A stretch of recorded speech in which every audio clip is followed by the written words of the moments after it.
Boa noite, pessoal. Começa agora mais um Léo Stupa ao vivo, na correria total. Agora que eu lembrei que eu não posso fazer o programa de verde, porque senão eu fico transparente, porque o fundo é verde. Mas enquanto eu resolvo esse problema, eu queria pedir para vocês, por favor, compartilhem aí para a gente aumentar o alcance.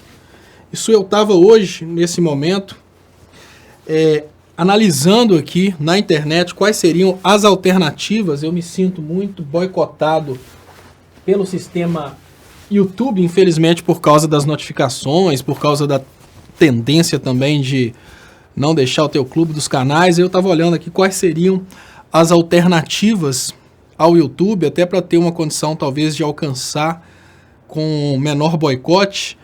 E não sei se vocês conhecem o Dailymotion, né? Se alguém conheceu o Dailymotion, que manda aí um feedback. Pelo que eu entendi, a melhor alternativa, não necessariamente para sair do YouTube, mas para ter também, a melhor alternativa seria o Dailymotion. Eu queria agradecer vocês pelas participações, queria pedir para compartilhar, para a gente aumentar o alcance, conseguir resolver o problema do verde. Sim, resolvido o problema do verde. Então deixa eu trazer aqui, agora eu vi que realmente a camisa não tá cabendo mais não. Deixa eu trazer aqui os primeiros comentários da noite, aqui no canal Leonardo Stupa. Deixa eu ver aqui. Deixa eu trazendo aqui os primeiros comentários da noite. Albano, boa noite Léo Stupa e a todos os amigos progressistas. Boa noite Albano. Torizuin, boa noite Léo. Cris Vasca, boa noite povo. Edna Ferreira, boa noite a todos. Abraão Ferreira, Abraão Itapevi, boa noite. Marcos Laurindo, por favor, não toque o berrante. Tânia Noêmia, sinto esse Moro e Deltan sempre irão se livrar. Infelizmente sim. E Chocoprint BR, boa noite a todos. Luiz Londrina, PR. Deixa eu trazer aqui para vocês os comentários no canal do Stupa. Giovana Meira, boa noite a todos. Dolores Braga, boa noite. De Rio das Ostras, Torizuin fala: a revelação do caráter do Lula e da integridade do governo da Dilma significam mais que a constatação da conspiração da máfia a jato. Não acha, Léo? Boa noite. Com certeza, Tori, eu tenho um orgulho muito grande de ter lutado do lado certo da força. Imaginem que, depois de todo esse tempo, esses últimos vazamentos são, obviamente, obviamente são... Deixa eu guardar um negócio ali. E são, olha, são realmente, obviamente, revelações interessantíssimas. Agora veja que legal, aqui tem os conspirador, Gambá Cheiroso. Faça um convite, venham em São Luís do Maranhão, ao meio-dia, na principal praça da cidade, que se chama Deodoro, e pergunte o que acham de Flávio Dino, presidente. Gambá Cheiroso, olha, microfake, eu gostaria de dizer para você que eu já fiz isso. E até digo mais, fizemos isso, o Leonardo Atucci e eu, isso porque nós fomos a São Luís, obviamente fomos para outro evento, e a gente tinha essa curiosidade de saber como que o Flávio Dino era percebido em São Luís, e nós fizemos muitas perguntas espontâneas, isso em restaurante, no táxi, fizemos muitas perguntas espontâneas, e o que eu posso te dizer é que, não vou mentir, que algumas pessoas tiveram reclamações, mas a maioria das respostas que nós obtivemos foram respostas positivas. Agora, Gambá Cheiroso, será que não é melhor a gente ver o resultado das urnas? Porque se o Maranhão elegeu o Flávio Dino, eu acho que o Maranhão deu uma resposta muito melhor do que a sua piadinha, não é? Já que você tocou nesse assunto, vamos trazer aqui: vamos vencer a eleição de 2022. Tenho certeza, diz Flávio Dino a Haddad. Eu acho muito bonita essa palavra, vamos, porque o Flávio Dino, ele se sente incluído em algo muito maior que o seu partido, que é um bloco de esquerda. Isso é muito interessante.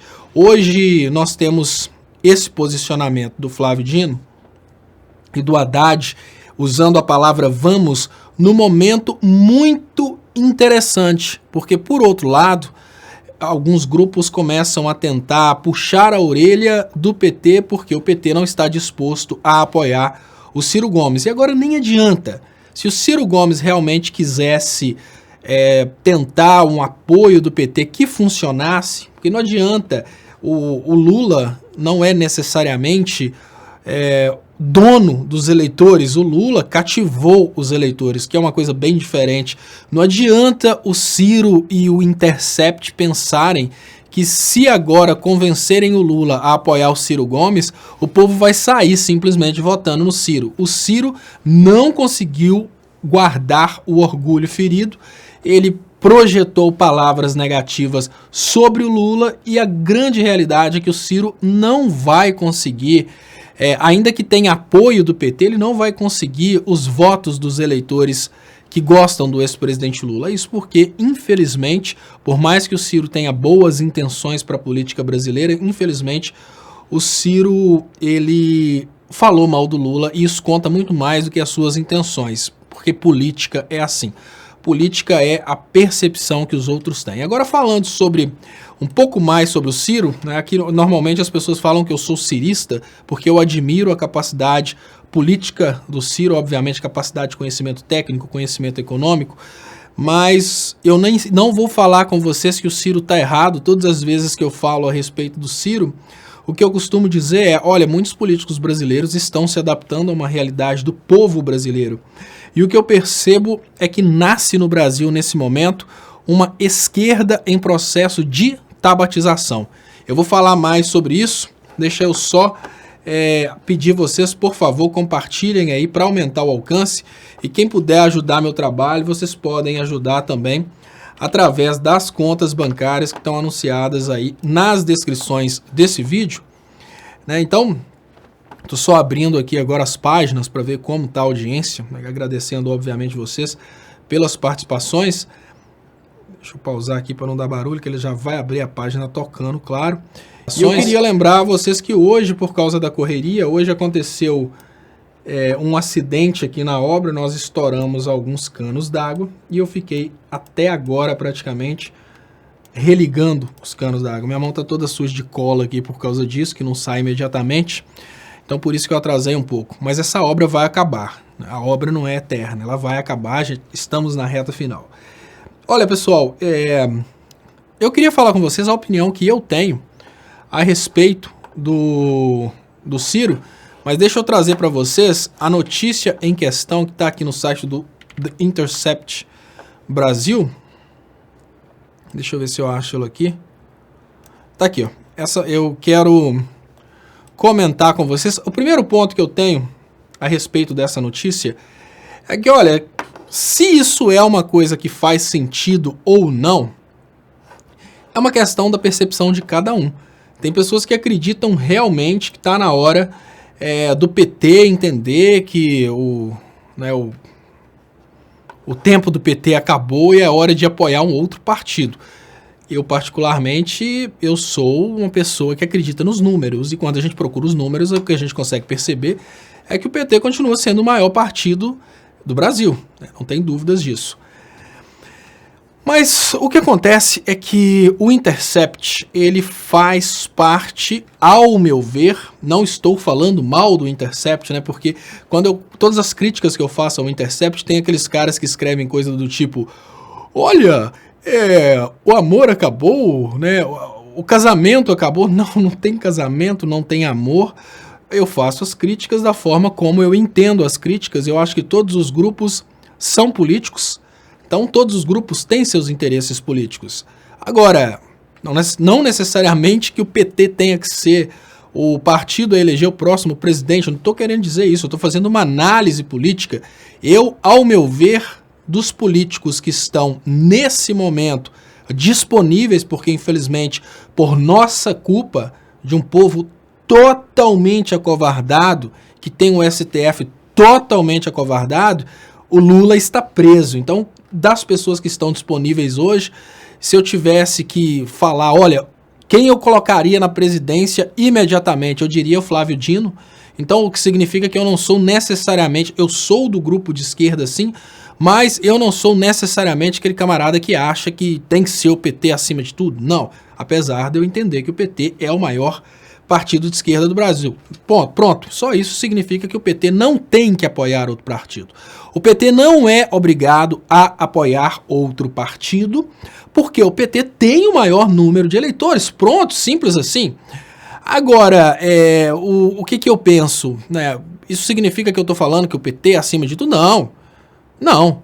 O que eu estou querendo dizer é que potencial de votos está com o PT. Simples.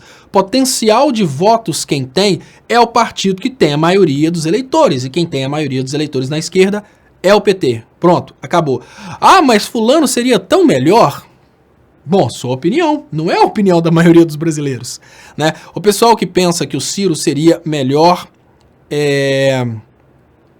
que o Ciro seria o melhor presidente, respeito totalmente, acho que o Ciro tem uma capacidade técnica impressionante, mas vamos concordar que quem tem a maioria dos votos é o PT, pronto. Bom, mas por que eu estou falando isso? Eu temo que o Ciro esteja nesse momento disposto a passar por um processo de tabatização. O que é o processo de tabatização? É você tentar dizer que você é de esquerda, mas defende os interesses liberais. A tabatização é a esquerda liberal. O que é a esquerda liberal? Olha, pessoal, o conceito de esquerda seria hoje, na realidade de hoje, não vou voltar lá no que eu falei ontem sobre a Revolução Francesa, não, hoje o conceito de esquerda poderia ser definido como um grupo político que luta contra a desigualdade social e que luta pelos direitos dos mais humildes. Então o que seria a esquerda liberal? Um grupo político que se diz de esquerda, mas não luta contra desigualdades sociais e não luta pelos interesses dos mais humildes. Mas será que existia essa possibilidade? Não existe. Sabe por quê? Tem outras pautas que podem ser contextualizadas dentro da ideia de esquerda para querer dizer que aquele grupo continua sendo de esquerda. Vamos imaginar. Um grupo pode dizer que é de esquerda porque ele adota um Estado intervencionista na economia. Por exemplo, um grupo de esquerda pode fazer uma proposta para o mundo financeiro da seguinte forma: olha, nós não vamos tocar no lucro dos banqueiros, nós não vamos trazer de volta direitos trabalhistas e nem vamos cogitar a possibilidade de revogar a reforma da Previdência. Somos liberais. Mas para dizer que nós somos de esquerda, nós vamos continuar com um programa Bolsa Família, que é uma política keynesiana de aplicação do dinheiro na ponta da economia. Isso pode acontecer, claro que pode acontecer. E dessa forma, eles continuam dizendo que são de esquerda. Lembrando, para o eleitor do Bolsonaro, tudo que não é Bolsonaro é esquerda. Inclusive agora, se o Bolsonaro der errado, eles vão começar a dizer que são de esquerda. E aí o que acontece? Eles podem, nesse momento, criar um grupo de esquerda que atende aos interesses do capital. É possível. E a Cássia Rodrigues fala, isso não é ser esquerda. Exatamente, isso não é ser esquerda, mas em contrapartida, Cássia Rodrigues, o Bolsonaro tem uma política que não é uma política de direita. Uma política de direita seria uma política nacionalista. O Bolsonaro, ele pratica uma política que não é uma política de direita. Agora, vejam bem, e eu queria compartilhar com vocês um pouco da personalidade do povo brasileiro. E eu pergunto para vocês,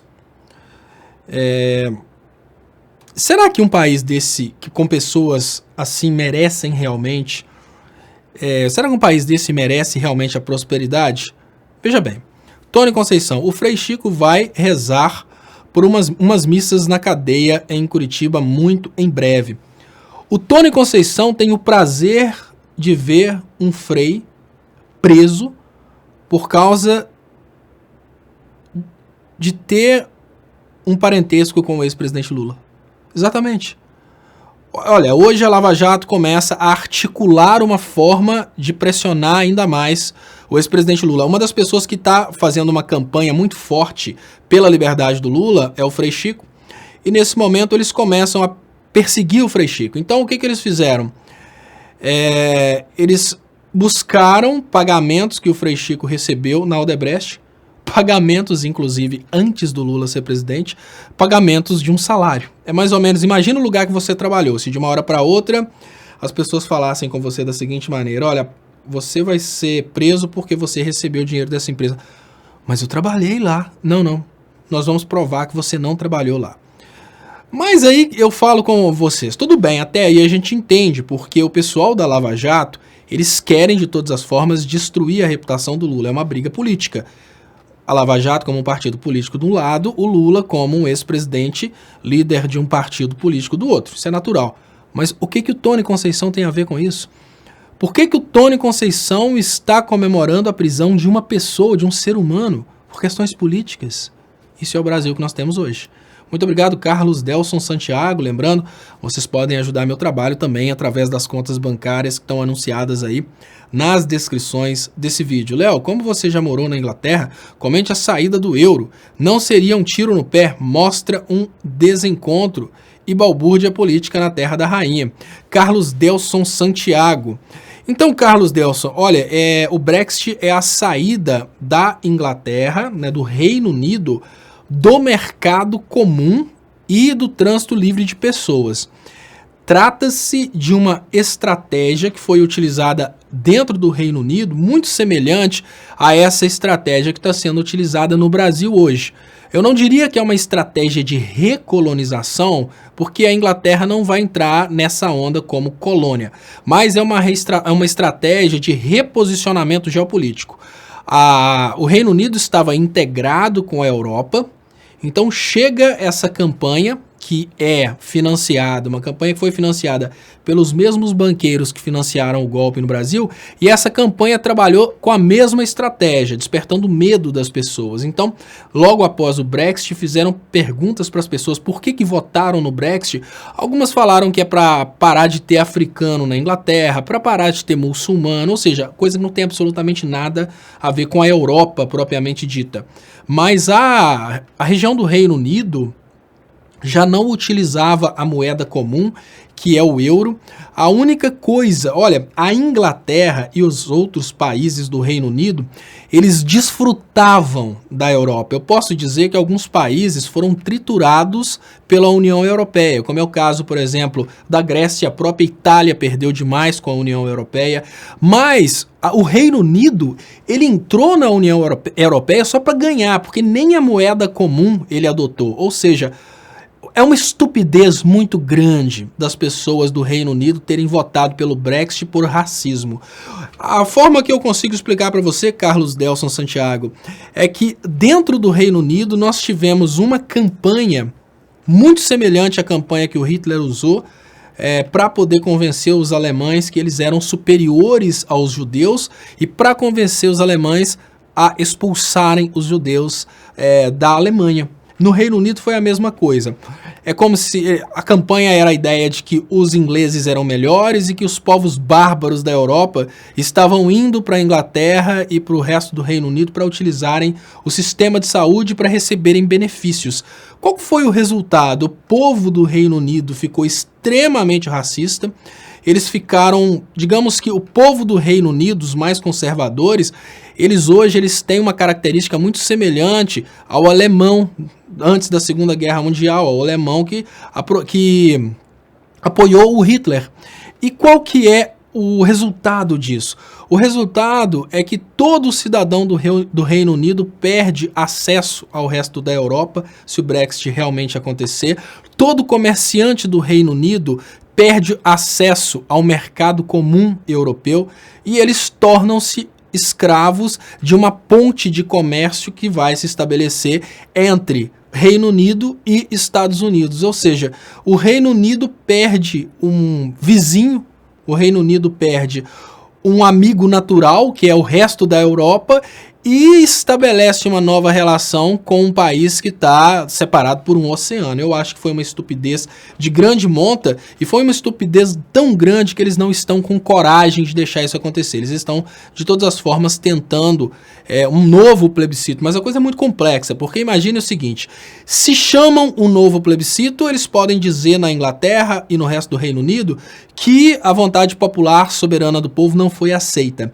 Se a Inglaterra realmente, né, se o Reino Unido realmente sai, ou seja, o Brexit realmente se conclui, para o Reino Unido voltar para a União Europeia, o Reino Unido precisa de uma permissão de todos os países. Só que o preconceito do Reino Unido contra os últimos entrantes, como por exemplo Romênia e Bulgária, foi um preconceito tão grande que pode ser que a Romênia e a Bulgária vetem o retorno do Reino Unido para a União Europeia. Então podemos dizer que a mesma campanha que teve no Brasil, essa campanha de fazer o povo ficar idiota, fazer o povo despertar ódio, aconteceu lá e o resultado foi o mesmo. Quem perdeu foi o povo. E quem ganha com isso?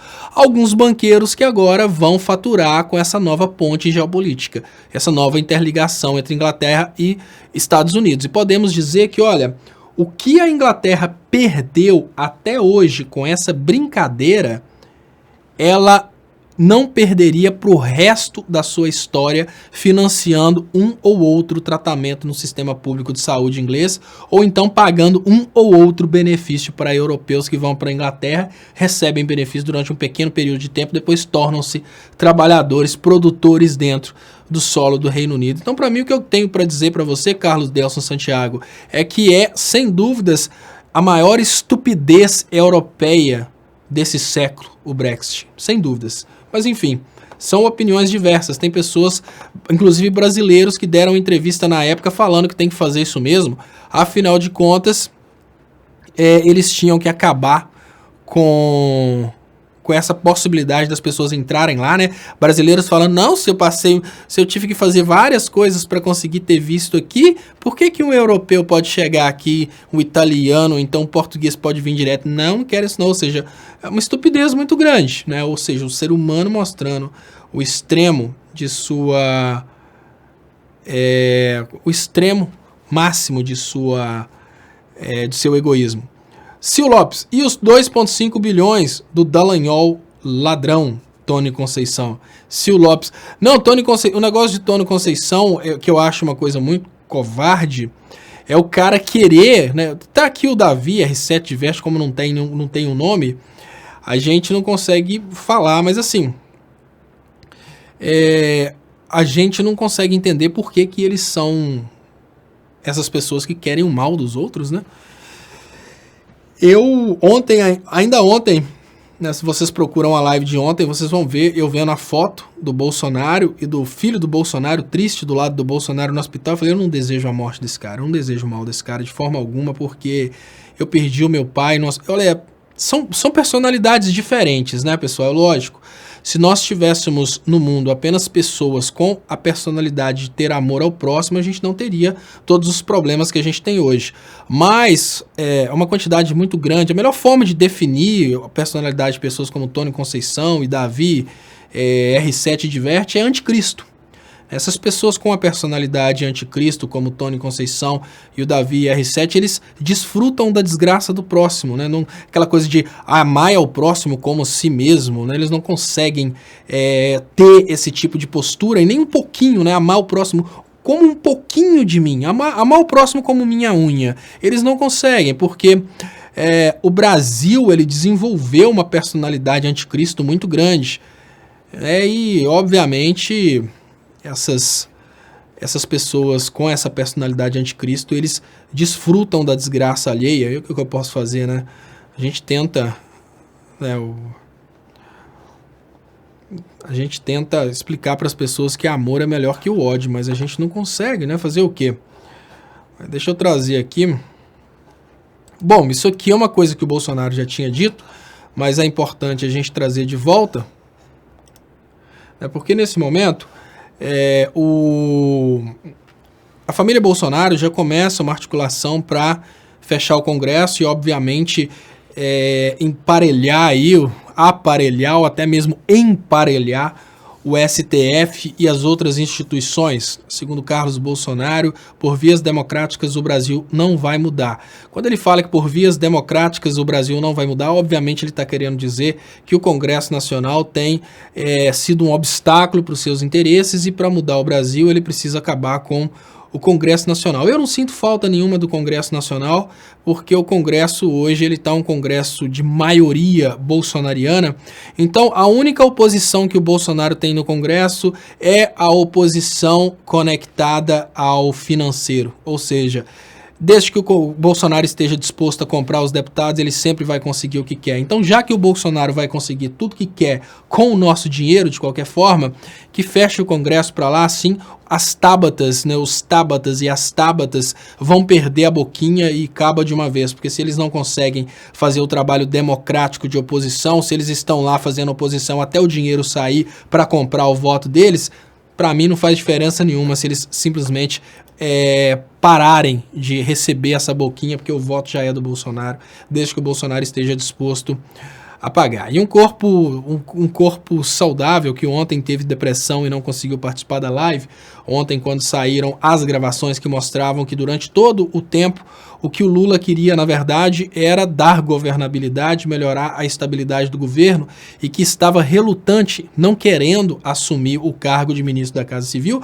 Porém, o Sérgio Moro, que é o ídolo de um corpo saudável, divulgou e enviou para o STF apenas uma gravação dizendo que a intenção do Lula era se blindar com o ministério. Então, um corpo saudável teve depressão quando ele percebeu que foi feito de idiota.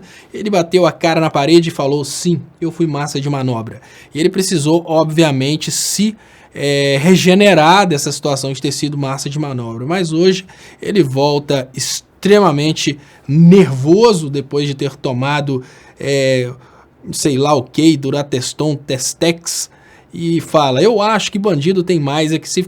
Inclusive Flávio e o Bolsonaro, pelos Rashids. Isso é direita. Esquerda tratam políticos como deuses. Olha um corpo bombado. Não tem nada disso não, tá, cara? Quem realmente é de direita faz um esquema para ter os seus criminosos de estimação.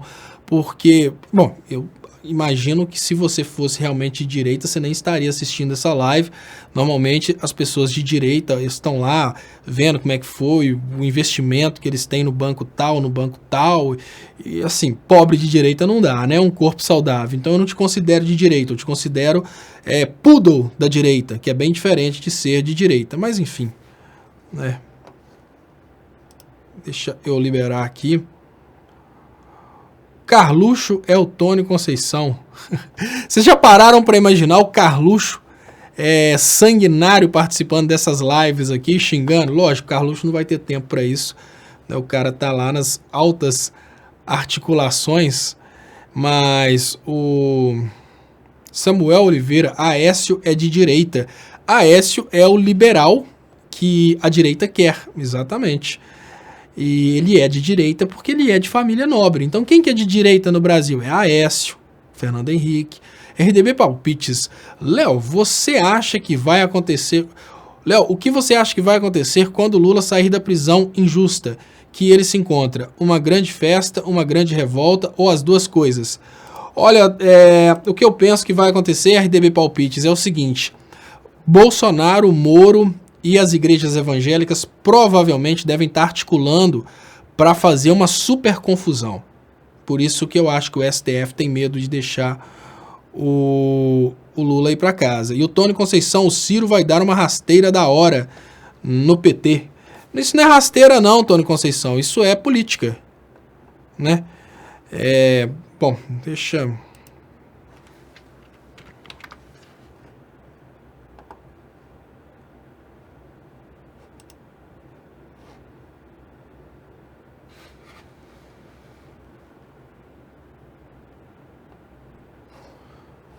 Deixa eu ver aqui.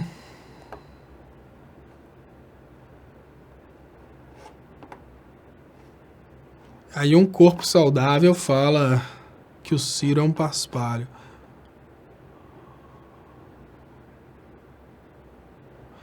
Aí olha que interessante. esse camarada aqui, esse Ternobil, ele mostra pra gente uma coisa que eu considero que é muito importante que a gente tenha consciência disso. Obviamente,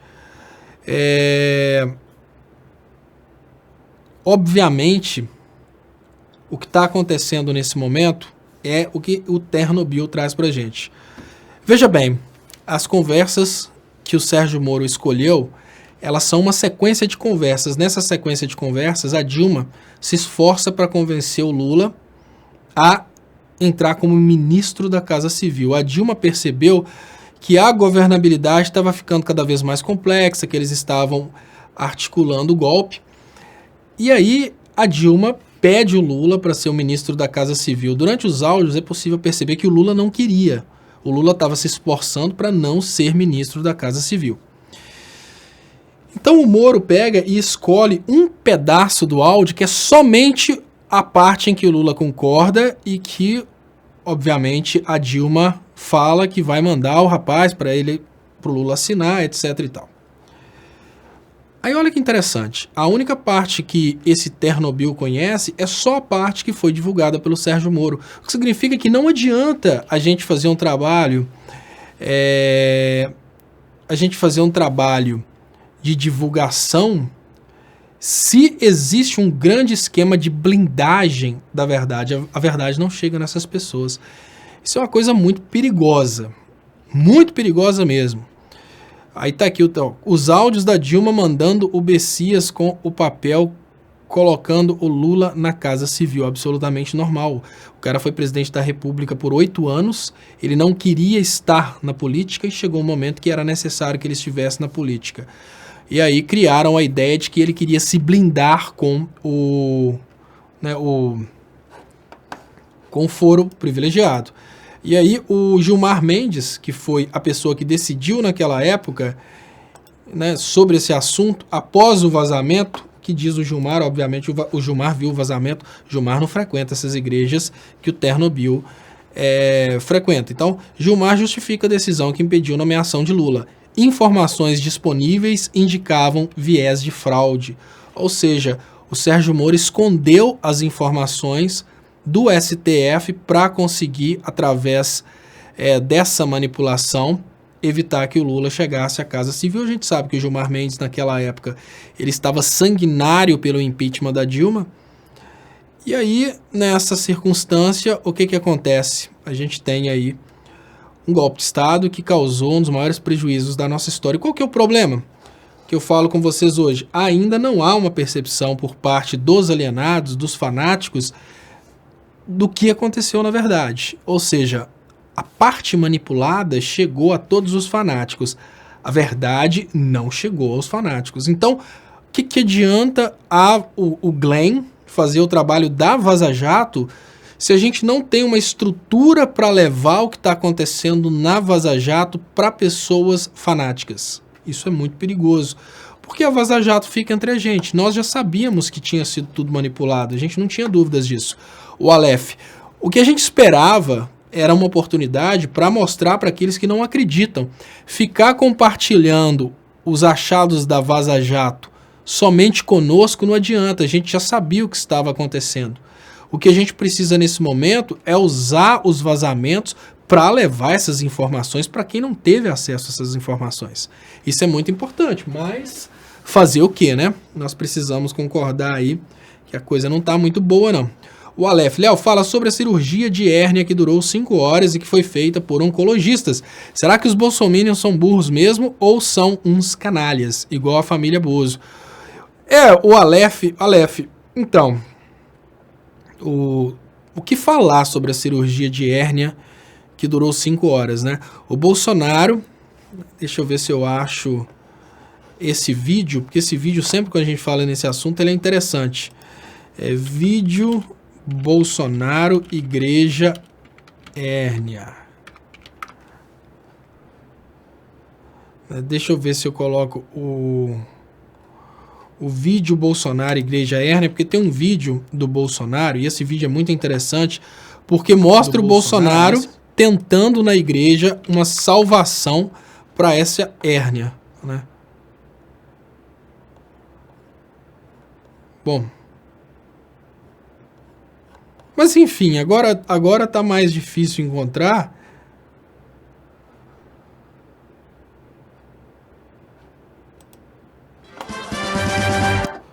Agora tá mais difícil encontrar, eu só estou encontrando os vídeos com comentários aqui, mas normalmente... Mas tem um vídeo que o Bolsonaro está recebendo uma oração para curar as hérnias, né? Essa oração nessa região onde ele fez a cirurgia. Foi o Bolsonaro, o caso da facada que eu não acredito, para mim foi uma armação, fez a cirurgia, nenhuma gota de sangue, mas assim, foi lá, fez a cirurgia, depois da cirurgia volta o Bolsonaro para fazer a retirada dos elementos cirúrgicos que ficaram, e depois a repórter fala que o Bolsonaro fez a última sessão de quimioterapia e estaria saindo, e agora vai o Bolsonaro de volta para o hospital para operar de uma úlcera.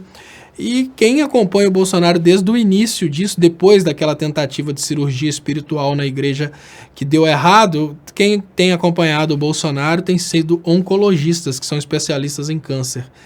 Então é bem complicada essa situação. Fazer o quê? Deixa eu... Olha... olha... E no meio das coisas, né, tem aqui, adoradores na net, né, e a profecia assustadora se cumpre. Eu não vi o vídeo, mas eu imagino o que deve ser. Pastor Silas Malafaia aqui com o Bolsonaro. Então, olha só, quando o Satanás visita um doente, né? Então, tá aí a situação do Bolsonaro. Tomara que o Bolsonaro se converta e se torne um bom presidente do Brasil. E disse o Tony Conceição, uma facada sem sangue, assim como o Lula não roubou nada. Tudo certo. Tudo a ver, Tony Conceição, né? Não, o Brasil nosso é o Brasil que a gente tem que aceitar uma facada sem sangue. Então, o que o Tony Conceição está querendo dizer... Olha que interessante, o que o Tony Conceição está querendo dizer? O Tony Conceição disse que ele concorda que a facada é fake, mas ele insiste que a facada não é fake porque ele acredita que o Lula é ladrão e a gente insiste que o Lula não é ladrão. Então é mais ou menos assim, os eleitores do Bolsonaro já sabem que a facada foi fake, mas eles pensam assim, já que o eleitor do Lula fala que o Lula não roubou, a gente sabe que a facada é fake, mas nós vamos falar que a facada não é fake. Então eu entendi o que agora, Dona Conceição, o que é que tá rolando, né? Deu para entender. Deixa eu ver aqui como é que estão aqui as notícias. Deixa eu liberar os comentários aqui. E eu queria agradecer vocês pelas participações e queria lembrar vocês que vocês podem ajudar o nosso trabalho aí através das contas bancárias que estão anunciadas aí nas descrições desse vídeo, né? Carlos Lenin, Léo, a nação foi totalmente enganada por essa corja de Curitiba, como foi possível? Né? E Verônica Vidal, né, brava com Tony Conceição, e o José Costa fala ser hipócrita, eu não sei quem é esse ser. Gênesis Oliveira, Jegeminions, Pablo Maximínio, corpo saudável e um pênis pequeno. Não pode escrever essas coisas, Pablo Maximínio, porque senão eu leio. E ainda não é meia-noite, crianças podem... Não, mas o pênis é parte de um corpo, né? E tudo tem tamanho pequeno, médio, grande, normal, anormal. E eu não consigo determinar, obviamente, se o pênis é pequeno, mas que o cérebro é insignificante, a gente consegue, obviamente, perceber. E o Roberto Beto fala, Léo, o câncer é o próprio Bolsonaro. Aí o problema... Sabe o problema do câncer, Roberto Beto? Você fala uma coisa que é interessante. O câncer é uma célula que está doidona, uma célula que ficou doidona, que não mantém as características convencionais, mas ela fica só se multiplicando, alterada, né? Ela mudou lá seu código genético e vai se multiplicando com código genético alterado. Então é um treco ruim que se multiplica. E realmente são as características aí do eixo bolsonarista. É um treco ruim que se multiplica. Então, eu não sei o que seria a quimioterapia ou a radioterapia nesse caso, que a gente está falando de um câncer social. Celso de Mello estar saudável para combater o prefeito do Rio e doente para julgar o HC do Lula, né? E Janes Oliveira, câncer no intestino mata rápido, né? E a Janes, parece que o câncer espalhou, porque se ele voltou para fazer mais cirurgias, né, provavelmente teve a tal da metástase. Léo, o está em pastor, relembra oração pelo abdômen. Deixa eu ver se a ideia é procurar isso aqui. Deixa eu ver se eu acho aqui.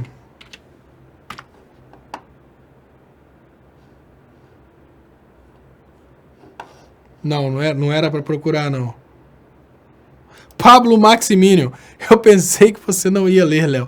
Não, Pablo Maximínio, eu li antes. Só que eu fingi que li sem querer. Foi uma estratégia. Eu vi que tava subindo, fui lendo um por um, pra sem querer ler o seu. Mas você não conta pra ninguém, não.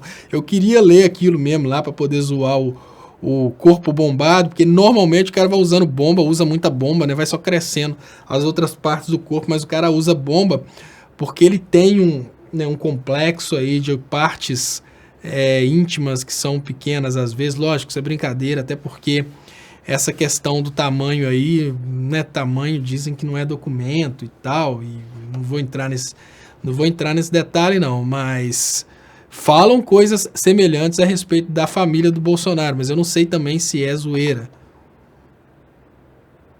E o Rodrigo Passarelli, o problema é que se ele morre, sai como o herói que nunca foi. Essa questão é interessante, né? Tem pessoas que acham que é necessária a permanência do Bolsonaro para que não exista a menor possibilidade dele sair como herói.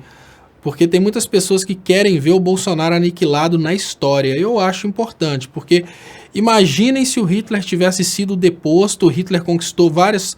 Imaginem o seguinte, o Hitler sofreu um atentado, e o Hitler conseguiu convencer o povo alemão que a Alemanha seria o país mais importante do mundo, que ia dominar o mundo, que todo mundo ia ficar bem demais. Imaginem se o Hitler tivesse realmente morrido naquele atentado. Ele teria se tornado um herói, né? Ele não seria, né, não teria sido destruído na história. E o Vini Almeida, o dono do Albert Einstein, é o Sidney Kladner, primo de Netanyahu. E lembrando, pessoal, que o problema de Israel com o Brasil foi porque a Dilma se posicionou contra o extermínio das pessoas em Gaza. Carlos Lima pergunta, para que serve o STF, Léo? Olha, Carlos Lima, deixa eu agradecer, eu vou falar para que serve o STF, mas deixa eu agradecer José Benedito da Silva. Léo, imagina historiadores do ano 2040 contando os fatos, os acontecimentos dos anos 2014 a 2020. Né? Não sei se teremos historiadores brasileiros em 2040. José Benedito da Silva. Isso é o detalhe.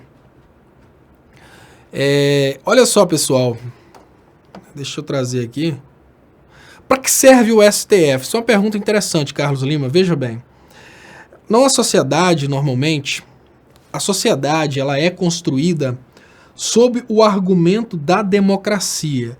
O argumento da democracia só serve para legitimar os interesses dos mais poderosos. Então é mais ou menos assim.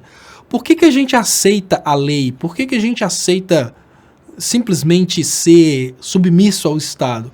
Porque existe uma ideia de que o Estado somos nós e que o Estado é gerido por nossos representantes e que as leis são feitas para atender o interesse do povo da melhor forma possível e que todos são iguais perante as leis. O que seria o STF na realidade? O STF seria o controle final dos interesses dos poderosos. Porque imaginem que não existisse um órgão para garantir que os interesses dos poderosos seriam resguardados no final. Por exemplo, coisa básica, José Benedito da Silva. Olha só, vou falar com vocês sobre direito, porque nós estamos falando de STF. Agora, pessoal, vejam bem. Existe uma regra no direito do consumidor, A regra no direito do consumidor é o seguinte: o juiz pode reconhecer de ofício qualquer coisa que não tenha sido pedido pelo consumidor. Então vamos imaginar que você leva um caso de problema de consumo para o juiz analisar. Por exemplo, você contra o mercado da sua cidade. Aí o juiz observa a sua petição e vê que você tem mais direitos do que aqueles que você pediu. Então o juiz pode te dar direitos que você nem sabia que tinha. Isso chama-se reconhecer de ofício. Mas, quando o fornecedor de serviço é um banco, o juiz não pode reconhecer de ofício. A pergunta básica que a gente tem que se fazer nesse momento é o seguinte: peraí, se os políticos eleitos pelo povo decidiram que o juiz pode reconhecer de ofício, ou seja, a lei permite que o juiz reconheça de ofício o direito do consumidor, por que quando o cliente é um banco, o juiz não pode reconhecer de ofício? Porque o banco é muito poderoso, o banco consegue controlar isso através do controle do STF. Qual que é a finalidade do STF no final da fritada dos ovos? É modificar a lei que foi feita pelo parlamento, pelos representantes do povo, de modo que essa lei favoreça os mais ricos. Então, um STF também pode permitir a liberdade de milionários em ocasiões em que pessoas comuns ficariam presas. Um caso muito interessante para a gente falar sobre isso é o caso do médico estuprador. Onde no mundo que a gente imaginaria a possibilidade do médico estuprador, onde a gente imaginaria a possibilidade de um ex-presidente da República ser preso sem provas e, ao mesmo tempo, o médico estuprador ter um habeas corpus? Uma coisa completamente incompatível. Vamos imaginar o seguinte: vamos imaginar que não fosse o médico estuprador um cara extremamente rico. Vamos imaginar que fosse um enfermeiro estuprador, que o enfermeiro teria a responsabilidade de cuidar daquelas pacientes depois da intervenção do médico, aí o enfermeiro levasse aquelas pacientes para um local e estuprasse as pacientes. Ou seja, não é um médico rico, é um enfermeiro. Esse enfermeiro ia provavelmente morrer na cadeia, né? Porque depois de ser preso, ele obviamente seria executado pelos presos, né? Por ser uma questão de crime sexual, crime contra essa honra sexual aí. Por outro lado, imaginem vocês, né, que o criminoso, suposto criminoso em termos de crimes políticos, fosse um camarada vindo das elites. Por exemplo, o Fernando Henrique Cardoso. O STF nem colocaria o julgamento dele em pauta. Ou então os juízes nem colocariam em pauta. Então, a finalidade real do STF, Carlos Lima, é um controle final dos interesses dos mais poderosos. É garantir que, apesar das leis, apesar da Constituição, o dinheiro faça a regra no final. O país seja governado por os interesses daqueles que possuem uma maior capacidade financeira.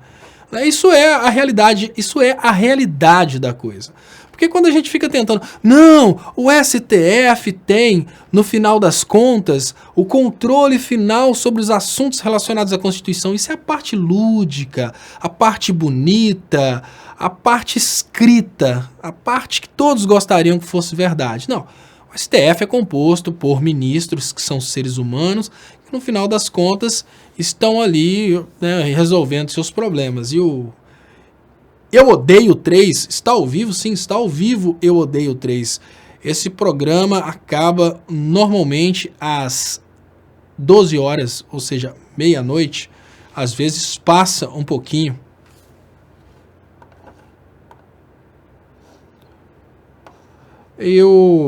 Não, RDB Palpite, é sério que você não acredita na facada que o Bolsonaro levou? Isso eu discordo de você. Qual a explicação que você tem para dizer que ele não levou aquela facada?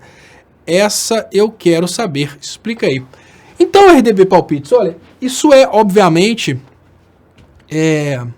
essa questão do Bolsonaro ter levado ou não uma facada é sem sombra de dúvidas. Brad Pitt Léo é analfabeto funcional, já foi desafiado por Kim Kataguiri e arregou. Fui não, Brad Pitt O Léo não foi desafiado pelo Kim Kataguiri. O Léo adoraria ser desafiado pelo Kim Kataguiri. Kim Kataguiri é um menino famoso Kim Kataguiri é um menino que tem muitos seguidores, e se o Kim Kataguiri desafiasse realmente o Léo Stoppa para um debate, o Kim Kataguiri estaria ajudando o Léo Stoppa. Não é mesmo? O Kim Kataguiri poderia destroçar o Léo Stoppa, que ainda assim ele estaria ajudando, então deixa de ser bobo.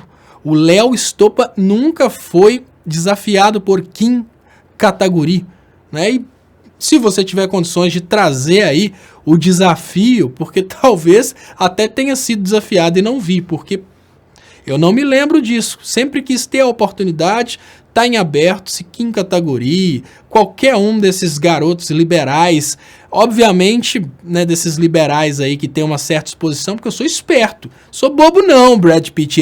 Eu não quero ser desafiado por Toninho do YouTube, que tem 2 seguidores. Não é essa a minha ideia. A minha ideia é bater um papo com o Kim Kataguiri, porque o cara tá brilhando, tá lá nas altas, todo poderoso, cheio de seguidores, ele vai ajudar eu a crescer meu canal. Né? Você acha que eu sou bobo? Né? Um Kim Kataguiri, um Nando Moura, uma Mamãe Falei. Não, mas tem lá o super liberal fulano de tal que te desafia. Não, sabe?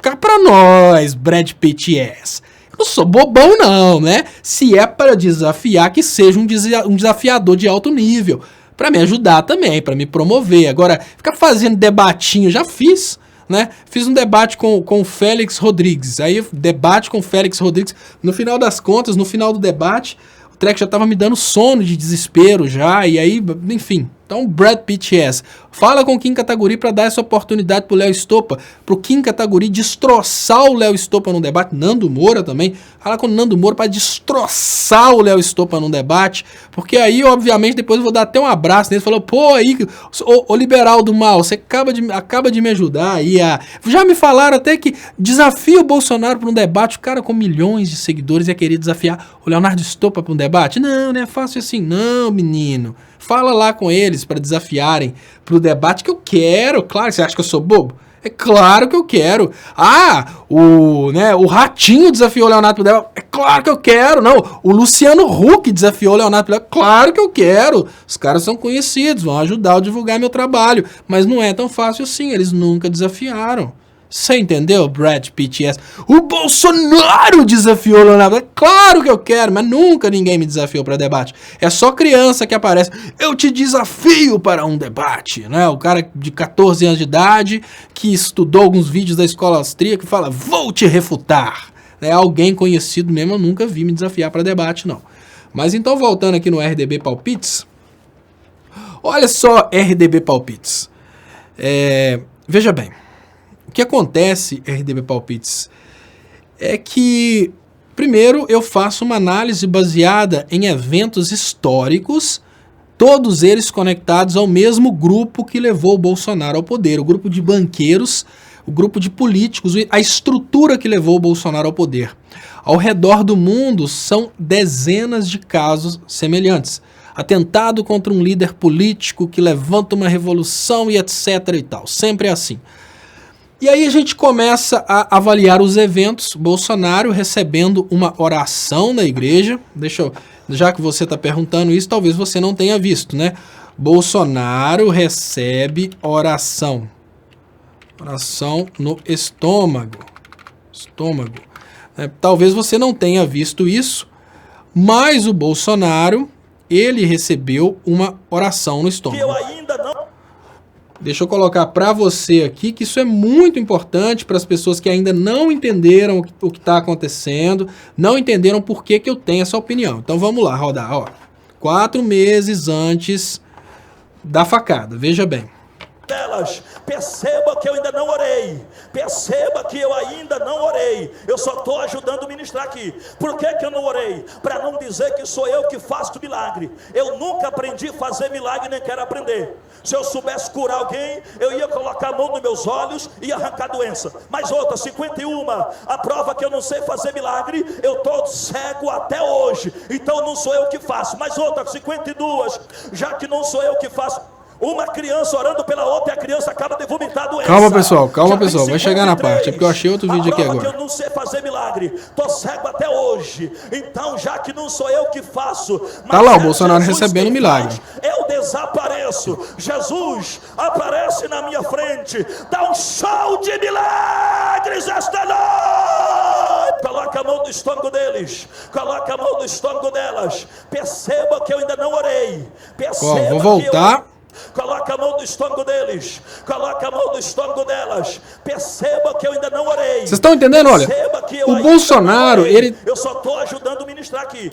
O Bolsonaro, ele está recebendo uma oração naquela região onde ele tomou a facada. Então, como que eu concluí as coisas, tá, RDB Palpites? Veja bem, só para você entender que, tipo assim, não é simplesmente falar que é isso e pronto. Olha, elementos que você precisa saber.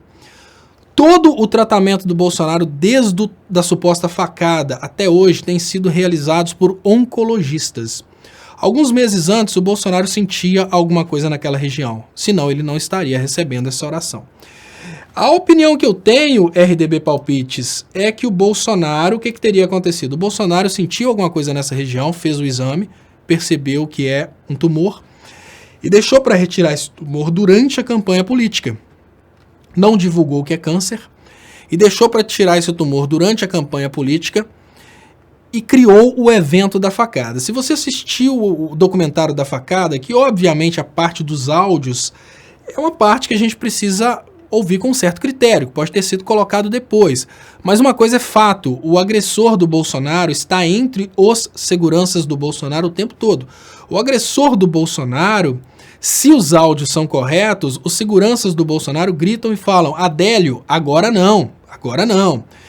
Então, qual que é a opinião que eu tenho, RDB Palpites? Aquilo foi uma armação e essa armação serviu para conduzir o Bolsonaro para uma cirurgia que já estava marcada. Essa cirurgia para tirar esse tumor. Depois que o Bolsonaro tirou esse tumor, ele voltou e fez uma operação subsequente. E agora o Bolsonaro volta ao hospital para fazer uma outra cirurgia. Essa característica de cirurgia atrás de cirurgia é a característica do câncer que desenvolveu a metástase e aí saiu espalhando para vários órgãos do corpo. Então, quando você fala que... isso eu discordo. Qual a explicação que você tem para dizer que ele não levou aquela facada? Olha, o Bolsonaro, ele é uma pessoa que faz política com absolutamente tudo. Nós não temos uma imagem de sangue saindo do corte, nós não temos uma foto da facada. Você acha que se o Bolsonaro, político, tivesse levado uma facada, vamos lembrar do Serra. O Serra levou uma bolinha de papel na cabeça e ele ficou forçando o lugar para ficar vermelho, para ele fazer drama. Vou tentar achar aqui, ó, Serra. Vou tentar abrir até no outro lugar aqui para não ficar, não tirar aqui. Isso é importante, tá, pessoal? A Serra, bolinha de papel. Observem que o Serra, quando ele toma a bolinha de papel, quando o Serra toma a bolinha de papel, deixa eu ver se tem aqui. Eu tô tentando achar nesse momento aqui, se eu encontro a parte... Tem uma parte, né, aqui infelizmente, como é o negócio da Globo, não vai ter essa parte, mas tem uma parte que o Serra, ele recebe uma ligação, provavelmente do marqueteiro, depois que ele recebe essa ligação, ele começa a mexer na cabeça e começa a espremer o lugar para ficar vermelho. Então, RDB, os políticos, eles aproveitam-se dessas oportunidades para fazerem a campanha política deles. Então, veja bem, o cara chega e toma uma facada e não tira uma foto, não tem uma foto, coisas básicas, a gente tem filmagem de tudo. A gente tem filmagem da lâmina do canivete recolhendo, mas a gente não tem uma filmagem do local da facada e de uma gota de sangue. Então é uma coisa muito estranha, sabe? Muito estranha mesmo. É do bem rico, do bem ganancioso, do bem caro. Serra é do bem estagnado, do bem inflacionado, do bem desempregado. Serra é do bem pra quem? A atividade de campanha do candidato do PSDB, José Serra, foi interrompida hoje no Rio depois que ele foi agredido num tumulto iniciado por militantes do PT. Registrou o momento em que José Serra leva as mãos à cabeça, logo depois de ser atingido por uma bobina de fita crepe. Serra ainda caminhou por mais alguns metros antes de deixar o local. Depois da agressão sofrida em Campo Grande, o candidato José Serra interrompeu a campanha que fazia no Rio e veio direto para fazer exames nesta clínica na zona sul da cidade. Serra do bem rico, do bem ganancioso, do bem caro. O candidato à presidência, José Serra, cumprimentava eleitores no centro comercial de Campo Grande, na zona oeste do Rio, quando a confusão começou. Cabos eleitorais do PSDB e do PT se encontraram no calçadão e trocaram provocações. Nessas imagens é possível ver um objeto branco que parece uma bola de papel atingindo a cabeça. Uma ação violenta. Atingindo a cabeça. Uma ação violenta. Atingindo a cabeça do candidato, que sente o impacto e olha para o chão. Ele continua a caminhada. O candidato entra na van e ameaça ir embora, mas cerca de 20 minutos depois de ser atingido, retoma a caminhada. Mas à frente, José Serra recebe um telefonema e logo em seguida leva a mão à cabeça, que não tem um ferimento aparente. José Serra se sentiu mal e chegou a ser atendido numa clínica e no hospital. Vocês entenderam, pessoal? Basicamente, o que rolou foi isso. O cara recebeu uma instrução para aproveitar o evento e etc. Agora, vão falar comigo que o Bolsonaro não faria bilhões de fotos e filmagens do corte? Ah, não, gente. Ah, não. Então, eu não acredito. Eu não acredito. Eu posso até estar errado, mas eu não acredito. Mas, enfim.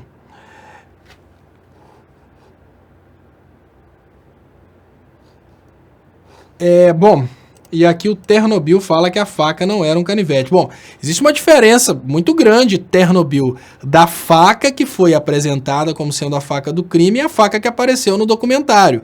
Porque no documentário, o que aparece é um canivete daqueles que abrem. Sabe? No documentário, o que aparece é um canivete escondendo a lâmina. Então você precisa ver o documentário. E eu falo com vocês mais uma vez, o mesmo Ternobil que trouxe pra gente a informação muito clara de que os eleitores do Bolsonaro não têm acesso ao resto da história, ele só conhece uma gravação, as gravações que vieram à tona agora, que mostram que o Lula não queria ser ministro, que ele estava realmente aceitando o convite da Dilma para dar governabilidade ao governo da Dilma, o Ternobil não viu. Da mesma forma, o Ternobil não viu o documentário sobre a facada, ou seja, o Ternobil não teve acesso à informação que mostra de uma forma muito clara que a facada foi um golpe. Mas enfim, tá aí, né? Mas uma coisa é interessante, né? Que eles fizeram uma campanha assim, ele sangrou por nós, precisamos defendê-lo, né? Os eleitores do Bolsonaro. Só que ele não sangrou, na facada ele não sangrou, não.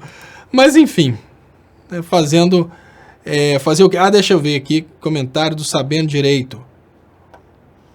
Deixa eu colocar aqui. Canal do Estopa, fascismo é uma coisa e liberalismo outra. Me indigno por não entrarem com pedido de impeachment. O que pensa? Por gentileza, senão vou te desafiar. Então, Portal Sabendo Direito me desafia aqui para o debate. Então, eu acho que faz sentido o Portal Sabendo Direito, mas o fascismo é fascinante, deixa a gente ignorante fascinada. Então, o que acontece? Enquanto as pessoas ignorantes estão fascinadas pelo fascismo, os liberais aproveitam a outra parte para terem lucro. O fascismo, ele faz uma cortina de fumaça, e esse fascismo que faz essa cortina de fumaça, ele consegue fazer com que as pessoas realmente esqueçam que o patrimônio está sendo vendido, esqueçam que estão acabando aí os direitos dos trabalhadores, o direito de aposentadoria. E o fascismo interessa para a esquerda falsa, para a esquerda hipócrita, porque enquanto o Bolsonaro está destruindo, a esquerda hipócrita está fazendo o tal da oposição democrática, e essa oposição democrática é mais ou menos assim, vamos deixar o Bolsonaro destruir tudo, assim aumenta a nossa probabilidade de vitória, né? Então eu concordo que a gente tinha que ter um impeachment, né? Concordo, mas a esquerda falsa, ela pensa talvez que não, vamos deixar o Bolsonaro mostrar para o pobre que ele é pobre, né? Enfim, essa é a parte difícil que nós estamos vivendo hoje. E a Cássia Silva fala, tem 20 pedidos de impeachment já na Câmara. O problema, Cássia, é que não existe uma pressão para que esses pedidos sejam pautados na Câmara, entendeu? Então, esses pedidos de impeachment, eles ficam travados pelo Rodrigo Maia. Rodrigo Maia, ele tem o interesse, é o que o próprio Portal Sabendo Direito fala. Assim, entrar com pedido de impeachment não é protocolar, é o Congresso dar sequência. Porque o protocolar um pedido de impeachment é direito do cidadão. Eu, você, qualquer um de nós pode chegar lá e protocolar. O detalhe é o interesse do Congresso Nacional em dar sequência nesse pedido e julgar o presidente, condenar o presidente. Então, o Rodrigo Maia está achando uma coisa fantástica ter o Bolsonaro aí fazendo todos os seus desejos liberais. Então, por mais que o fascismo não seja realmente interessante para a sociedade como um todo, ele tem sido interessante para os milionários. Então, os milionários não se incomodam de forma alguma. E deixa eu pedir vocês agora, por favor, eu vou colocar o vídeo que encerra a live, depois eu vou trazer aqui a reprise. Eu peço que compartilhem, quem puder ajudar meu trabalho. Por favor, tem as contas bancárias anunciadas aí nas descrições desse vídeo. Lembrando que eu não tenho a opção de ser membro do canal por causa do YouTube. Ao meu ver, é um controle ideológico. Então, quem puder ajudar meu trabalho, quem poderia ser membro, eu peço que faça um depósito com a contribuição, que infelizmente eu não posso ter membros, mas você ainda assim pode me ajudar. Tem várias contas diferentes aí que estão aí nas descrições desse vídeo. Então, muito obrigado. Fiquem com o vídeo sobre as atrocidades da NET contra os seus consumidores, depois a reprise e até mais. Aqui no Brasil, a gente tem uma prática muito cruel das empresas que instalam serviços de TV a cabo. Eles não fazem o aterramento do sistema de TV a cabo. O que isso normalmente tem causado no Brasil é a queima de aparelhos televisores, a queima de aparelhos ligados ao sistema de internet do provedor de internet. Por exemplo, a NET não instala o supressor de surtos que é necessário na entrada do sistema de TV a cabo. Da mesma forma que um raio pode cair e queimar um aparelho eletrônico, imaginem o que pode acontecer se uma criança estiver segurando o fio da TV a cabo exatamente no momento em que o raio cai. O que eu estou chamando a atenção de vocês é que o sistema de TV a cabo, como está sendo instalado pela NET em várias casas brasileiras, ele pode causar não apenas a queima dos aparelhos, como pode causar também a morte de pessoas. O que acontece é que na hora que o raio cai, uma indução eletrostática acontece naquele fio que está esticado. E ali, aquele fio recebe centenas de milhares de volts e quebra o isolamento do equipamento. Isso queima a televisão, isso queima os aparelhos conectados à internet e pior, se tiver uma pessoa, ela pode morrer. Por que ninguém fala a respeito disso no Brasil? Porque é muita grana que está em jogo. É muito mais fácil deixar as pessoas mais pobres morrerem sem saber o que está acontecendo do que denunciar uma empresa do tamanho da NET que ela está instalando o sistema sem a devida proteção, porque na hora que cai um raio e queima, eles averiguam e tentam dar barrigada e não pagar a indenização. A tendência natural do brasileiro é deixar para lá. Então eles não atendem, você vai deixando a coisa para lá até o momento em que você perde o direito de entrar na justiça contra eles. Estatisticamente fica mais barato para eles desrespeitarem o Brasil do que atenderem adequadamente. Aí que entram as agências regulamentadoras para exigirem essa condição de segurança. No Brasil eles têm um lobby muito forte